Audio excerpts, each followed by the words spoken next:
Hello students, आज हम quadratic equation का एक नया टॉपिक स्टार्ट करेंगे जिसका नाम है sign of quadratic expression. Sign of quadratic equation का जो कॉन्सेप्ट है हमारा वो कैलकुलस में मेजरली यूज होता है आपका 12th क्लास में। आपका जब आप एप्लीकेशन ऑफ डेरिवेटिव पढ़ोगे या इंटीग्रल का हम एप्लीकेशंस देखेंगे तो उसमें भी ये कॉन्सेप्ट यूज होता है। तो ज़रा समझने की कोशिश करते हैं कॉन्सेप्ट में है क्या। जैसे हम सिंपल इसको तो जानते ही है कि ax² + bx + c = 0 एक क्वाड्रेटिक इक्वेशन है जिसमें ए बी सी तीनों रियल नंबर है और ए की वैल्यू 0 कभी हो नहीं सकती अगर ये क्वाड्रेटिक इक्वेशन है। तो इस एक्सप्रेशन को हम क्वाड्रेटिक एक्सप्रेशन बोल देते हैं। अगर हम इसको ऐसे लिख दें =0 हटा दिया तो एक क्वाड्रेटिक एक्सप्रेशन बन गया या फिर एक क्वाड्रेटिक पॉलिनोमियल बन गया in terms of variable x.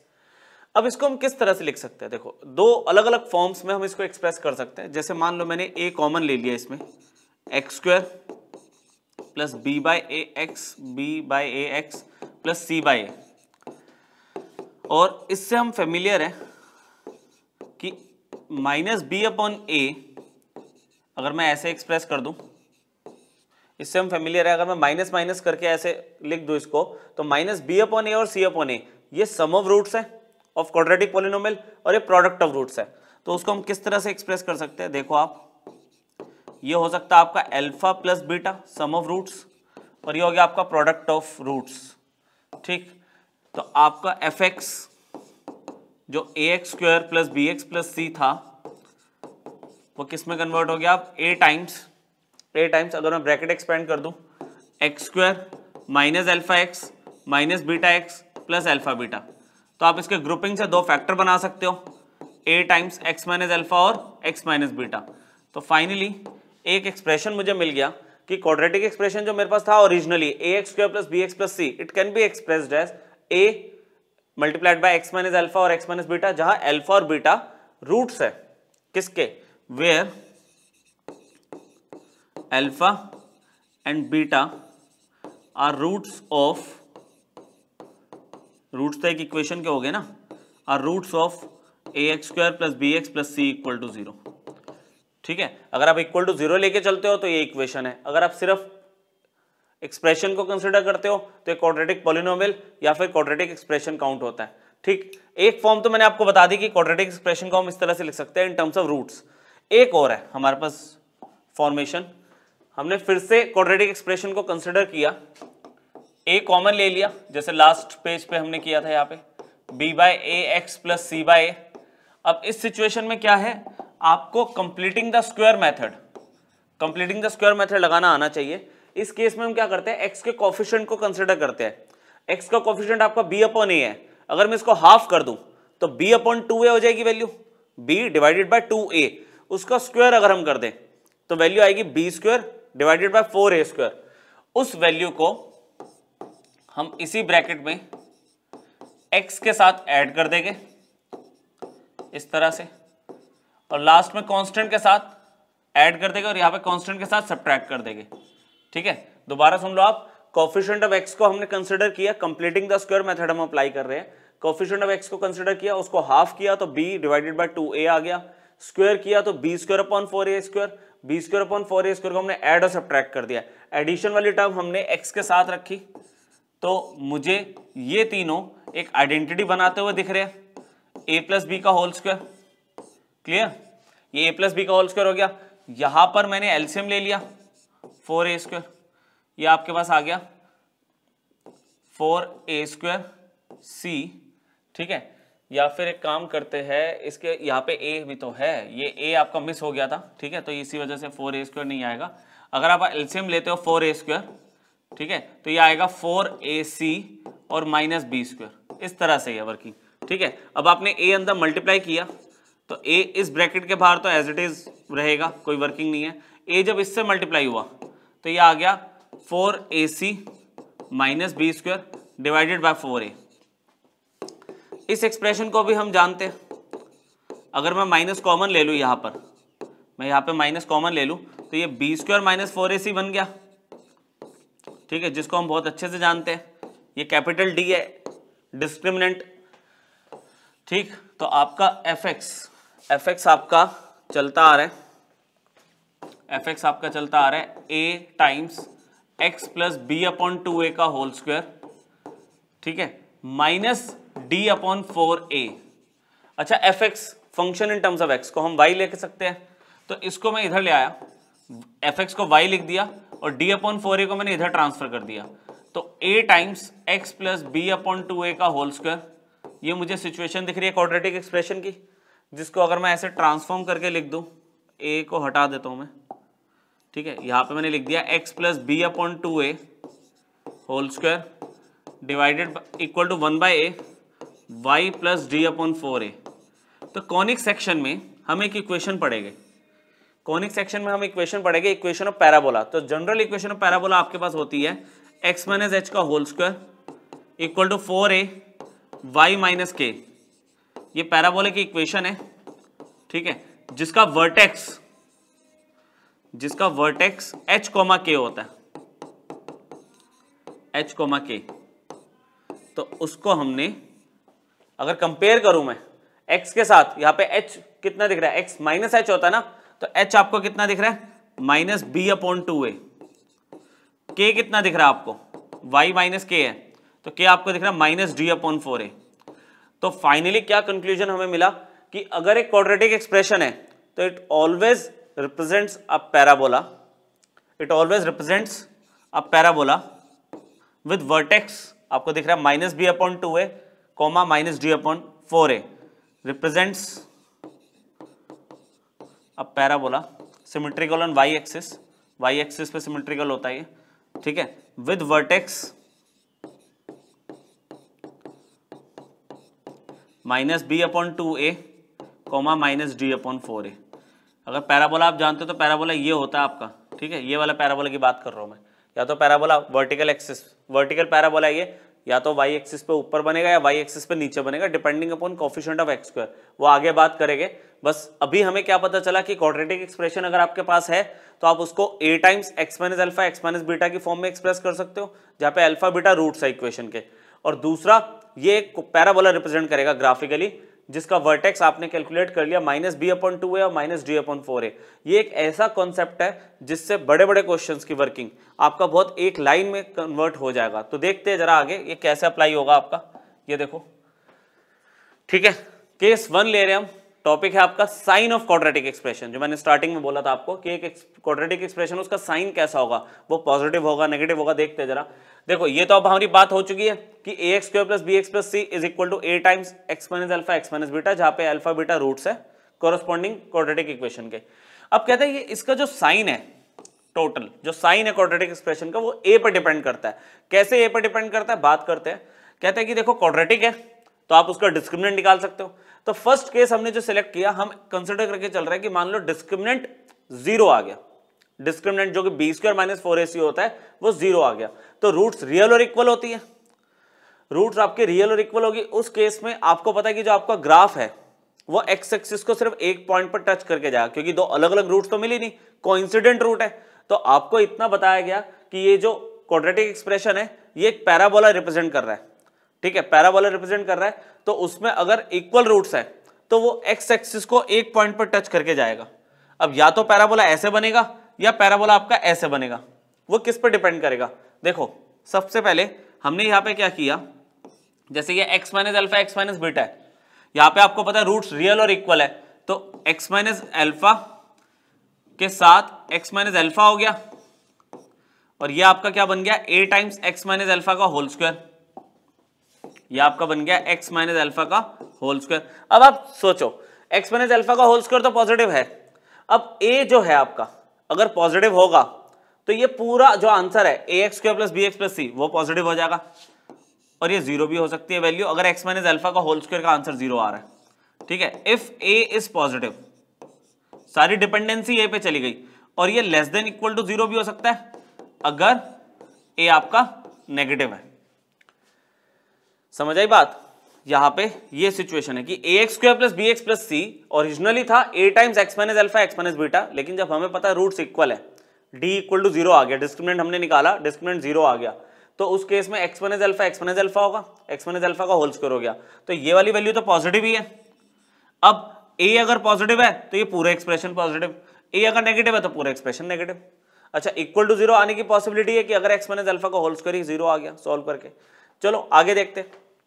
अब यहाँ पे ये जो ग्राफ जो बना है ये क्या बन गया आपका कि अगर d 0 है और a पॉजिटिव है तो इसका ग्राफ हमेशा ऐसे बनेगा, ऊपर वाला पैराबोला, क्योंकि a पॉजिटिव है तो पैराबोला ओपन अपवर्ड, ठीक है, तो यहाँ पर ओपन अपवर्ड्स होगा, तो उस सिचुएशन में आपका d 0 है तो एक पॉइंट पर टच करेगा। इस सिचुएशन में आपका a नेगेटिव है तो इट ओपन डाउनवर्ड्स, और d तो 0 है तो ये एक ही पॉइंट पे एक्स एक्सिस को टच करेगा।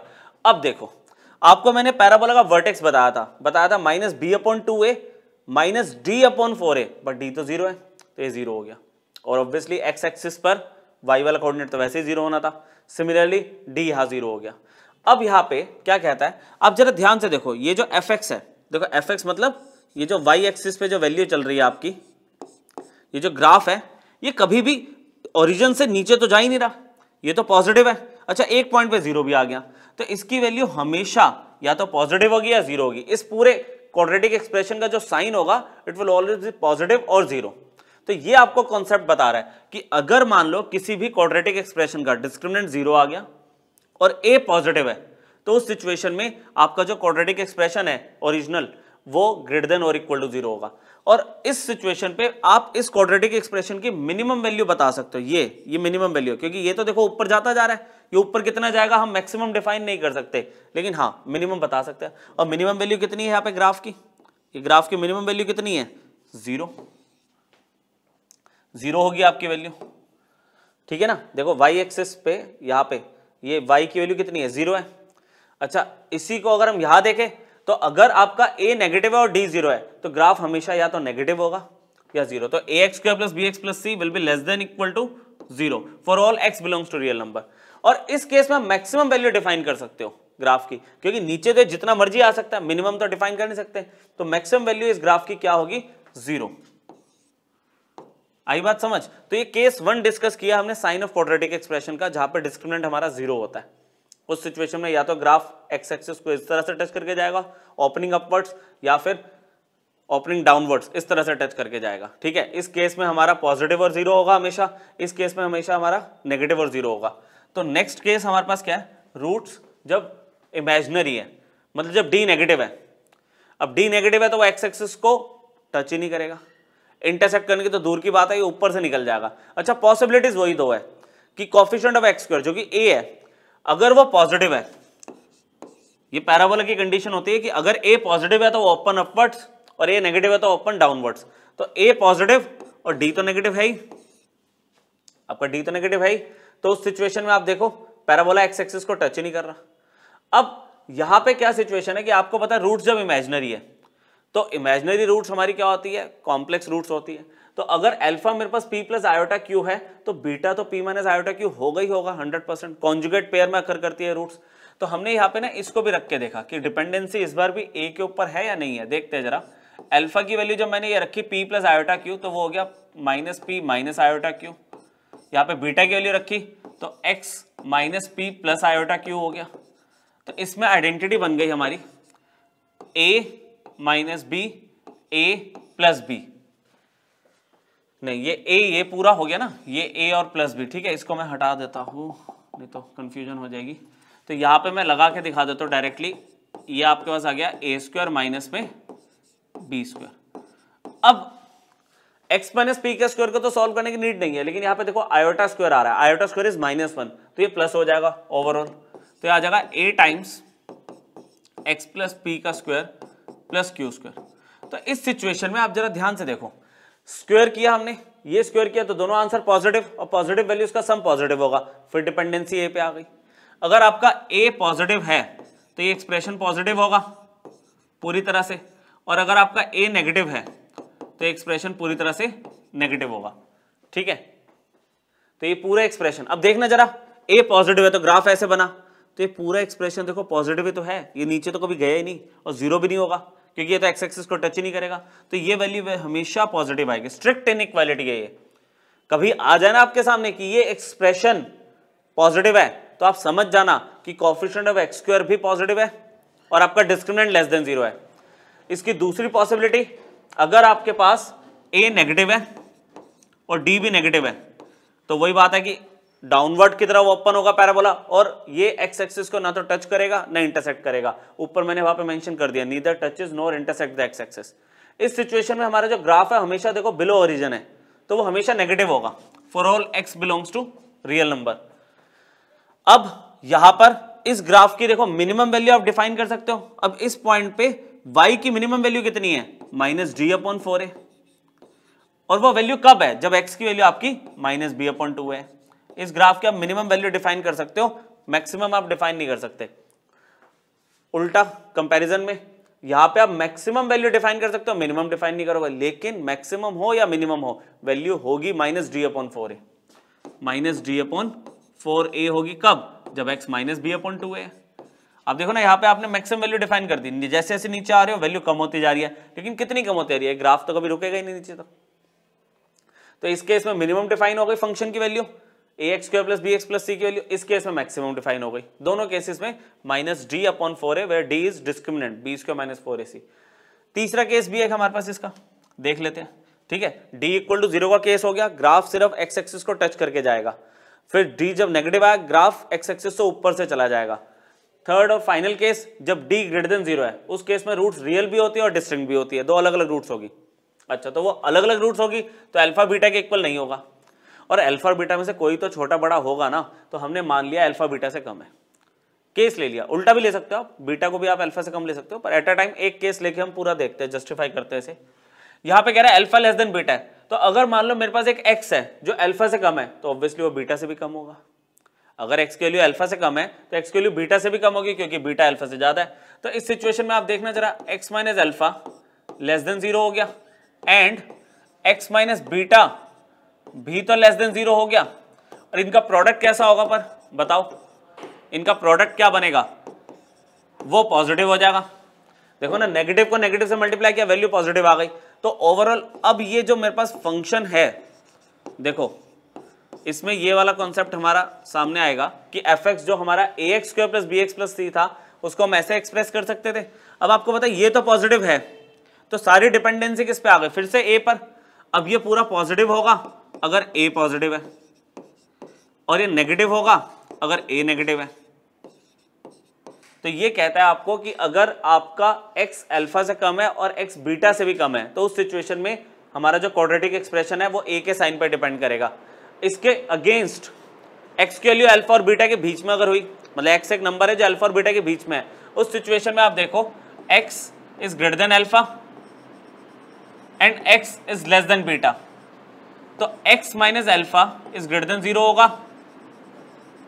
और x - बीटा लेस देन 0 होगा। अब इनका प्रोडक्ट कैसा होगा, आपका इनका प्रोडक्ट कैसा होगा, नेगेटिव होगा।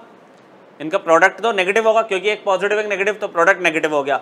उस सिचुएशन में a times x - alpha x - beta, इसमें क्या सिचुएशन बैठेगी, आपको पता है ये वैल्यू नेगेटिव है, तो अगर a पॉजिटिव है तो ओवरऑल वैल्यू क्या आएगी, नेगेटिव। अगर a पॉजिटिव है और ओवरऑल वैल्यू पॉजिटिव हो जाएगी, अगर a नेगेटिव है, ये तो ऑलरेडी नेगेटिव है ही, अभी देख लिया हमने, तो ओवरऑल वैल्यू पॉजिटिव हो जाएगी अगर a नेगेटिव है। तो इस सिचुएशन में पहली बार ऐसा हो रहा है कि a के साइन के ऑपोजिट है हमारा कॉन्सेप्ट। अभी तक क्या हो रहा था, a पॉजिटिव तो फंक्शन का जो साइन है वो भी पॉजिटिव, a नेगेटिव तो फंक्शन का साइन नेगेटिव, यहाँ पे ऑपोजिट है। तीसरी पॉसिबिलिटी कि मान लो x की वैल्यू बीटा से बड़ी है, तो अल्फा तो बीटा से छोटा था, तो x की वैल्यू अल्फा से भी बड़ी होगी। तो यहाँ पर क्या होगा, x - beta is greater than 0 and x - alpha is greater than 0।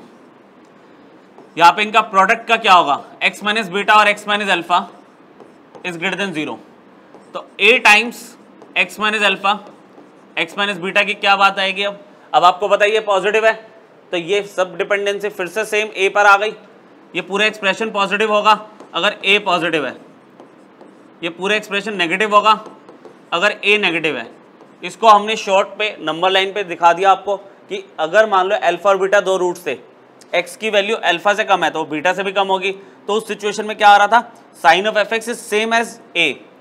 अगर x की वैल्यू अल्फा और बीटा के बीच में है तो sign of fx opposite to होगा a, कोफिशिएंट है x² का ये a की वैल्यू। और अगर वैल्यू बीटा, x की वैल्यू बीटा से भी ज्यादा है, अल्फा से भी ज्यादा है, तो fx का फिर से साइन सेम ही होगा जैसा a का साइन है। तो ये कॉन्सेप्ट समझ आया, इसका ग्राफ भी आपको बता देता हूँ एक बार, ठीक है। डी इक्वल टू 0 हो गया, डी नेगेटिव वाले का केस हो गया और डी पॉजिटिव चल रहा है ये। इसका ग्राफ एक बार आपको समझा देता हूँ, देन फिर कुछ क्वेश्चन देख लेते हैं। बहुत सिंपल क्वेश्चन है, इसके कॉन्सेप्ट पता होना चाहिए तो बहुत जल्दी हो जाते हैं क्वेश्चन इसके। देखो ये ग्राफ अगर डी पॉजिटिव है तो मतलब इसके रियल और डिस्टिंक्ट दो रूट्स है, तो ये दो पॉइंट पे कट करेगा एक्स एक्सिस को। एक पॉइंट हो गया अल्फा कॉमा 0, एक हो गया बीटा कॉमा 0। एक्स एक्सिस का पॉइंट है तो वाई 0 होगा। वर्टेक्स फिर से वही सेम चल रहा है, वर्टेक्स तो चेंज होगा ही नहीं।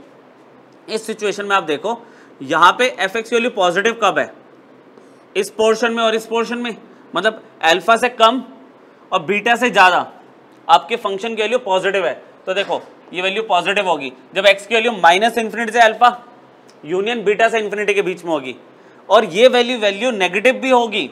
मतलब ये एक ऐसा केस है जिसमें फंक्शन पॉजिटिव भी आ रहा है नेगेटिव भी आ रहा है, पर ये नेगेटिव कब आ रहा है, अल्फा और बीटा के बीच में, अल्फा और बीटा के बीच में। इंटरवल मैंने पहले मेंशन कर दिया, ये सब चीजें बिल्कुल क्लियर होनी चाहिए आपको। फिर इस फंक्शन की भी मिनिमम वैल्यू डिफाइन कर सकते हैं हम, मैक्सिमम तो ऊपर जा रही है डिफाइन नहीं कर सकते, तो मिनिमम वैल्यू कितनी होगी आपकी -d/4a, और कब सेम -b/2a पे ही होगी। एक टाइम पे पैराबोला की या तो आप मिनिमम वैल्यू डिफाइन कर पाओगे मैक्सिमम, ठीक है। इसमें मिनिमम कर दी तो ऑब्वियसली नेक्स्ट वाले में मैक्सिमम होगा। ये केस है कौन सा, जब a पॉजिटिव है और डिस्क्रिमिनेंट भी पॉजिटिव है। इसका सेकंड केस जब a नेगेटिव है तो डाउनवर्ड पैराबोला पर d तो पॉजिटिव है। अच्छा इसमें भी दो पॉसिबिलिटीज है, कुछ एक जगह फंक्शन पॉजिटिव आ रहा है और बाकी जगह नेगेटिव है। तो ये फंक्शन नेगेटिव कब है, जब वैल्यू अल्फा से कम बीटा से ज्यादा वैल्यू नेगेटिव है, और वैल्यू पॉजिटिव कब है, जब अल्फा और बीटा के बीच में है, ठीक। और इस केस में आप मैक्सिमम वैल्यू डिफाइन कर पा रहे हो फंक्शन की, जो कि -d/4 है। मिनिमम नहीं डिफाइन कर सकते, वैल्यू सेम ही है, मैक्सिमम मिनिमम सेम वैल्यू है जब x की वैल्यू -b/2 होगी, ठीक है। क्लियर हो गया, ये तीनों केसेस क्लियर। अब वही बात है, जब तक आप अप्लाई नहीं करोगे चीजें याद नहीं होगी। तो मैं आपको 2-3 क्वेश्चन आपको करवा देता हूँ, सिंपल क्वेश्चन है इसके, देखो किस तरह से अप्लाई होता है। कहता है आपको for the following quadratic expression find maximum और मिनिमम वैल्यू इफ एनी, कि कोई ए की वैल्यू होगी, देख लेते हैं। हमने एफ एक्स कंसिडर किया, कोशिश करना समझने की, बहुत आसान क्वेश्चन है ये, ठीक है। x² + x + 1, हमें a क्या दिख रहा है 1 विच इज पॉजिटिव। अगला स्टेप होता है इसका डिस्क्रिमिनेंट कैलकुलेट करो, b² - 4ac। आपने यहाँ पे क्या किया 1² - 4 1 और 1, ये वैल्यू आ गई -3 विच इज नेगेटिव। कौन सा केस बन गया ये कौन सा केस बन गया, जब d नेगेटिव है। अगर d नेगेटिव है तो वो x एक्सिस को ना तो टच करेगा और ना ही इंटरसेक्ट करेगा। उसके बाद ये इमेजिनरी रूट्स का केस हो गया। उसके बाद a पॉजिटिव है, तो मतलब ये इस केस की बात कर रहा है, ये इस केस की बात कर रहा है जो ऊपर से चला जाएगा। उस केस में आप मिनिमम डिफाइन कर सकते हो, मैक्सिमम डिफाइन कर सकते हो। आप मिनिमम वैल्यू डिफाइन कर सकते हो फंक्शन की, मैक्सिमम तो जितनी मर्जी हो सकती है। और मिनिमम वैल्यू अगर मैं f(x) की पूछता हूँ, मिनिमम वैल्यू में अगर f(x) की पूछूं तो वैल्यू तो वो -d/4 ही तो है, तो वैल्यू मिनिमम मैक्सिमम में बदल थोड़ी जाएगी। एक्सप्रेशन तो -d/4 का ही आपको मिनिमम और मैक्सिमम वैल्यू देता है। अब d आप कैलकुलेट कर चुके हो ऑलरेडी, ये देखो d आप कैलकुलेट कर चुके हो -3, ठीक। फॉर a कितना आपके पास 1 है, तो इस फंक्शन की मिनिमम वैल्यू 3/4 है, इस फंक्शन की मिनिमम वैल्यू आपकी 3/4 है, ठीक। और ग्राफ का भी मैंने थोड़ा सा आइडिया दे दिया आपको। नेक्स्ट 1-2 क्वेश्चन और देखते हैं, तभी क्लैरिटी बनेगी इसकी। नेक्स्ट आपको फंक्शन दे दिया -x² + 2x -4। आपको a दिया हुआ है नेगेटिव, d आपको कैलकुलेट करना पड़ेगा, तभी तीनों केसेस में से आइडेंटिफाई कर पाओगे कौन सा केस है। b² - 4ac, आपको 2 का स्क्वायर -4, a -1 है, c -4 है, तो ओवरऑल 4 और ये नेगेटिव 16 -12 बन गया, ठीक है ना। कैलकुलेशन b² - 4 a और ये c, ठीक है, ओवरऑल -16। d नेगेटिव है, d नेगेटिव, a भी नेगेटिव है, तो ये कौन सा केस बना, ये वाला केस बन गया। a भी नेगेटिव है, d भी नेगेटिव है, तो इसकी आप कौन सी वैल्यू डिफाइन कर सकते हो, मैक्सिमम डिफाइन कर सकते हो। तो मैक्सिमम वैल्यू इसकी क्या होगी, आपको मैंने बोला मैक्सिमम हो या मिनिमम हो, याद कर लो -d/4 ही तो बनेगा, क्योंकि वर्टेक्स तो चेंज थोड़ी हो जाएगा, चाहे पैराबोला डाउनवर्ड बने या अपवर्ड बने, ठीक है। -d/4 तो यहाँ पे d की वैल्यू कितनी है -12, क्लियर, और a की वैल्यू कितनी है -1, ओवरऑल -3 आ गई वैल्यू आपकी, मैक्सिमम वैल्यू -3 आ गई, बाकी मिनिमम आप डिफाइन ही नहीं कर सकते इस केस में। ठीक, देखें एक दो केस और देख लेते हैं फटाफट। ये तो दोनों केस आपके डी नेगेटिव वाले आ गए। इसमें देखते हैं, इसमें ए आपको 1 दिख रहा है विच इज पॉजिटिव, ठीक है। इसका डी ले रहा हूं मैं डायरेक्टली, तो b² -4 ए और सी, यह आ गया 25 -24 1, पॉजिटिव आ गया, फाइनली पॉजिटिव आ गया। तो ये वाला केस बन रहा है जिसमें ए भी पॉजिटिव है और डी भी पॉजिटिव है, तभी वो एक्स एक्सिस को 2 बार में कट करके जाएगा, इंटरसेक्ट करके जाएगा। और यहाँ पे हम मिनिमम वैल्यू दे पाएंगे, मिनिमम वैल्यू पूछ रहा है एफ की, minimum value is again -d/4a। अब तो समझ आ गया होगा आपको एप्लीकेशन सुनने के बाद। डी की वैल्यू आपकी 1 है, ए की वैल्यू 1 है, तो minimum value is -1/4, maximum not defined. Clear? a -1 negative हो गया, डी कैलकुलेट किया, b² -4 ए और सी 16 -12 4 आ गया, पॉजिटिव है, ठीक है, वैल्यू आपकी पॉजिटिव है। तो ये कौन सा केस बना, ए नेगेटिव है और डी पॉजिटिव है, ये वाला केस बना रियल एंड डिस्टिंक्ट रूट्स का। उस केस में मैक्सिमम वैल्यू दोगे आप, maximum value of F x is -d/4a, तो -d की वैल्यू कितनी है 4, ए की वैल्यू कितनी है -1, तो overall 1 is the maximum value. कोई भी क्वाड्रेटिक एक्सप्रेशन दिया है, आप ए और डी से जज कर सकते हो कि आपको फंक्शन की मैक्सिमम वैल्यू मिलेगी या मिनिमम मिलेगी। और जब आपको पता चल गया कि मैक्सिमम या मिनिमम कौन सी मिलनी है, वैल्यू होगी तो -d/4a, ठीक है। तो ये तो था जब फंक्शन आपको दिया है और आप मैक्सिमम मिनिमम वैल्यू निकाल रहे हो। इसका जो सेकंड कैटेगरी बनता है कि आपको कहता है ग्राफ कंस्ट्रक्ट कर दो इसका, ठीक है। अभी जैसे कोऑर्डिनेट ज्योमेट्री आप लोगों ने नहीं पढ़ी, आप सिर्फ क्वाड्रेटिक को देख के ग्राफ कैसे बना सकते हो, तो इसमें भी हम क्या करते हैं बच्चों, वही पॉसिबिलिटीज है कि आपने ए देखा 2 पॉजिटिव, इतना पता चल गया कि देखो क्वाड्रेटिक आपको पता है पैराबोला रिप्रेजेंट करेगा, तो इतना पता चल गया अपवर्ड ओपनिंग वाला पैराबोला है। देन हमने डी निकाला, प्रोसेस वही है, b² -4 ए और सी, ये हो गया 16 + 8, ठीक है ना, 16 + 8 24 पॉजिटिव, ये भी पता चल गया कि 2 बार में इंटरसेक्ट करेगा ये एक्स एक्सिस को।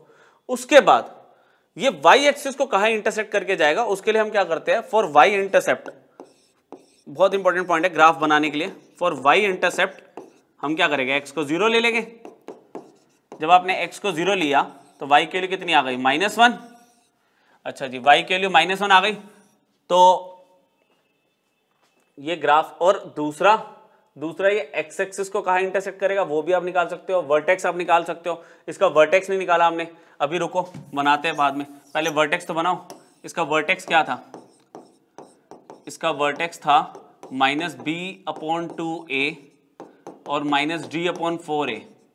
तो अगर मैं कैलकुलेट करूं, b कितना है, b आपके पास -4 है, ठीक है, और a आपके पास कितना है 2, अगेन -d की वैल्यू आप 24 कैलकुलेट कर चुके हो, और 4 × a कितना आपके पास 2, तो ओवरऑल क्या बैठा वर्टेक्स, 4 और 4 कैंसिल, ये तो 1 आ गया, ठीक है, और ये आपका बन गया 8 और ये -3 है ना, -3।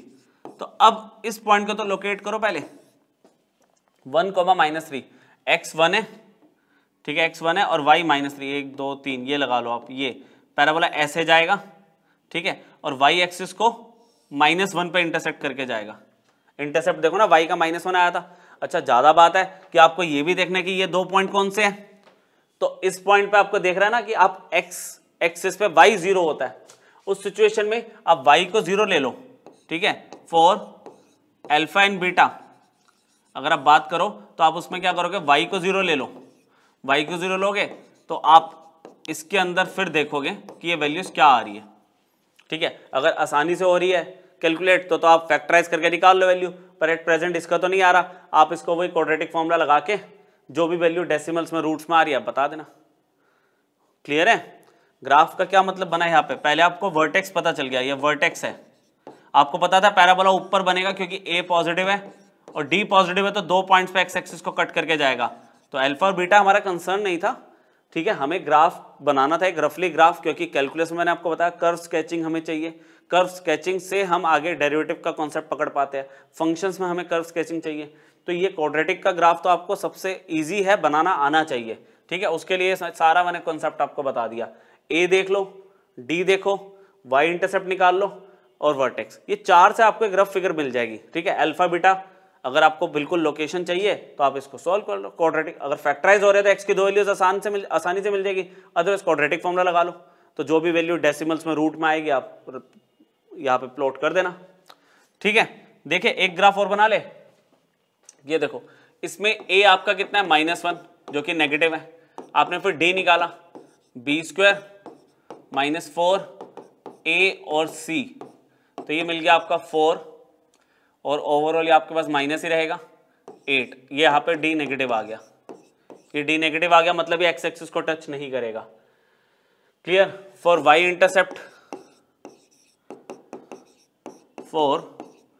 इंटरसेप्ट, आपने x को 0 लिया तो y के लिए कितनी मिल गई -2, x को 0 लिया y -2 मिल गया, ठीक है। उसके बाद वर्टेक्स निकाल लो, सेम वर्किंग चल रही है, वर्टेक्स अगर मैं निकालूं तो -b/2a और -d/4a है, -b के लिए कितनी है 2 और 2 × a तो 2 × -1 -2 हो जाएगा, -d के लिए आपके पास -4 है और 4 × a 4 × -1 -4 हो जाएगा, तो आपके पास आ गई वैल्यू 1, -1 1, को अगर मैं प्लेस करूं तो 1, -1 यहां पर होगा समवट। अच्छा कैसे बनेगा, a नेगेटिव है और d भी आपका नेगेटिव है और y के लिए -2 जा रही है, तो ये होगा क्या, ये डाउनवर्ड बनेगा और y को -2 पे कट करके जा रहा है, 1, -1 वर्टेक्स है, डाउनवर्ड बनेगा क्योंकि a नेगेटिव था।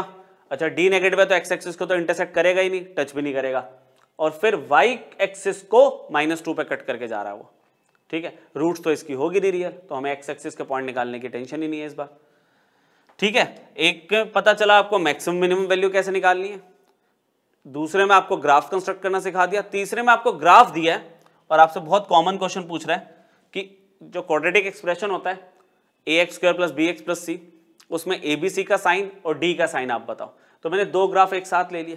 जैसे इसकी बात करते हैं पहले, ये ऊपर की तरफ है, ऊपर की तरफ तो a पॉजिटिव है, इसका a पॉजिटिव है, ये x एक्सिस को 2 पॉइंट पर इंटरसेक्ट करके जा रहा है, इसका d पॉजिटिव है। अच्छा ये y एक्सिस को देखो, पॉजिटिव y एक्सिस को इंटरसेक्ट करके जा रहा है, c पॉजिटिव है। सिर्फ बात कहाँ आती है b की, कि b का साइन क्या होगा, तो उस केस के लिए मैं देखता हूं यहाँ पे जो वर्टेक्स है, वर्टेक्स में जो x की वैल्यू होती है वो क्या होती है -b/2a। आप देखो ये ओरिजिन से लेफ्ट साइड पे तो ये वैल्यू नेगेटिव ही तो आएगी, ये तो कंफर्म्ड है कि जो x का जो वर्टेक्स का जो x कोऑर्डिनेट है वो तो नेगेटिव ही आएगा। अब यहाँ पे क्या हुआ देखो आप ध्यान से, माइनस तो लगा ही हुआ ये वाला। अच्छा 2a कैसा है, a पॉजिटिव है। अच्छा आपको आंसर कैसा चाहिए, नेगेटिव, तो आप देखो यहाँ पे ब्रैकेट में जो b है, ये जो b है इसका साइन क्या होना चाहिए, आप सोचो पॉजिटिव होगा नेगेटिव होगा, ये पॉजिटिव होगा तभी तो ओवरऑल नेगेटिव आएगा, है ना। तो b का आंसर भी क्या आ जाएगा, पॉजिटिव। समझ आई मेरी बात, आंसर आपको नेगेटिव चाहिए ना, ऑलरेडी एक नेगेटिव तो लगा ही हुआ है, नीचे पॉजिटिव है, तो यहाँ पे बीच में b का साइन भी पॉजिटिव होना चाहिए। समझते हैं, एक आध क्वेश्चन और सुन लेते हैं, समझ आ जाएगा बहुत अच्छे से। इस केस में आपका a नेगेटिव है, डाउनवर्ड पैराबोला। इस केस में आपका d पॉजिटिव है क्योंकि 2 रूट्स है। इस केस में c कैसा है, नेगेटिव है क्योंकि y एक्सिस को नेगेटिव y एक्सिस पे इंटरसेप्ट बना के जा रहा है। लेकिन इसका जो वर्टेक्स है वो तो x एक्सिस का पॉजिटिव हो गया, जो वर्टेक्स की वैल्यू है वो तो आपकी पॉजिटिव है, ठीक है। तो अब देखते हैं जरा इस पे कि बाहर यही पे कर दे, तो चलो माइनस ले लिया, ठीक है, ये तो बाहर माइनस है ही। अच्छा 2a कितना है, a भी नेगेटिव है, आंसर चाहिए आपको पॉजिटिव, तो यहाँ पे b का साइन कैसा होना चाहिए, आंसर पॉजिटिव चाहिए, नेगेटिव नेगेटिव कैंसिल हो गया तो ये भी पॉजिटिव होना चाहिए, तो यहाँ पे b क्या होगा, b इस बार भी पॉजिटिव होगा। आया समझ, ये तो 10th क्लास में भी करते थे हम, आरडी में दिए हुए थे क्वेश्चन इसके। चलो देख लेते हैं लास्ट क्वेश्चन, इसको देखते हैं पहले। इसमें ऊपर वाला पैराबोला है a पॉजिटिव, अच्छा d नेगेटिव है क्योंकि x एक्सिस को इंटरसेक्ट नहीं कर रहा, c पॉजिटिव है क्योंकि पॉजिटिव वाई एक्सिस को काट के गया ये। फिर इसका वर्टेक्स कैसा है, ओरिजिन के लेफ्ट साइड में है, इसका वर्टेक्स कैसा है, माइनस बी अपॉन 2 है, कैसा आना चाहिए, नेगेटिव आना चाहिए। ये बाहर माइनस लगा हुआ है, ए यहाँ पे नीचे पॉजिटिव है, तो ऊपर आंसर कैसा चाहिए आपको, यहाँ पे बी कैसा होना चाहिए, बी आपका पॉजिटिव होना चाहिए। तो इस केस में भी बी पॉजिटिव है, कोई बी नेगेटिव आ भी रहा है, देख लेते हैं एक बार। इसमें ए नेगेटिव, इसमें डी इक्वल टू 0, क्योंकि डी इक्वल टू 0 साइन कुछ है ही नहीं इसमें, पॉजिटिव नेगेटिव। अच्छा, इसमें वाई को नेगेटिव वाई एक्सिस को कट करके जा रहा है, तो सी नेगेटिव। अब यहां पर पॉजिटिव एक्स की वैल्यू पॉजिटिव आनी चाहिए, माइनस बी अपॉन 2 ए आपका पॉजिटिव आना चाहिए। अच्छा, देखा जाए तो माइनस तो बाहर लगा ही हुआ है और ए की वैल्यू नेगेटिव ऑलरेडी है, तो आंसर पॉजिटिव कैसे आएगा, जब बी की वैल्यू फिर से पॉजिटिव होगी। अच्छा, ऐसा नहीं है कि हमेशा बी पॉजिटिव आएगा, जो मैंने एग्जांपल लिया बाई चांस उनमें सब बी पॉजिटिव आ रहे हैं, बी नेगेटिव भी आ सकता है। ठीक है, तो ये आपका साइन ऑफ क्वाड्रेटिक एक्सप्रेशन का बहुत इंपॉर्टेंट लेक्चर था, इसको एक बार ढंग से रिवाइज कर लेना। और इसकी एप्लीकेशन में आपको बोल रहा हूँ थ्रू आउट, जब तक आप मेंस का मैथ्स पढ़ोगे ये यूज होगा। ठीक है, बाकी मिलते हैं नेक्स्ट क्लास में, और भी बहुत सारे इंपॉर्टेंट टॉपिक है, लोकेशन और रूट्स जैसे, जो आगे के लेक्चर्स में कवर करेंगे। Thank you.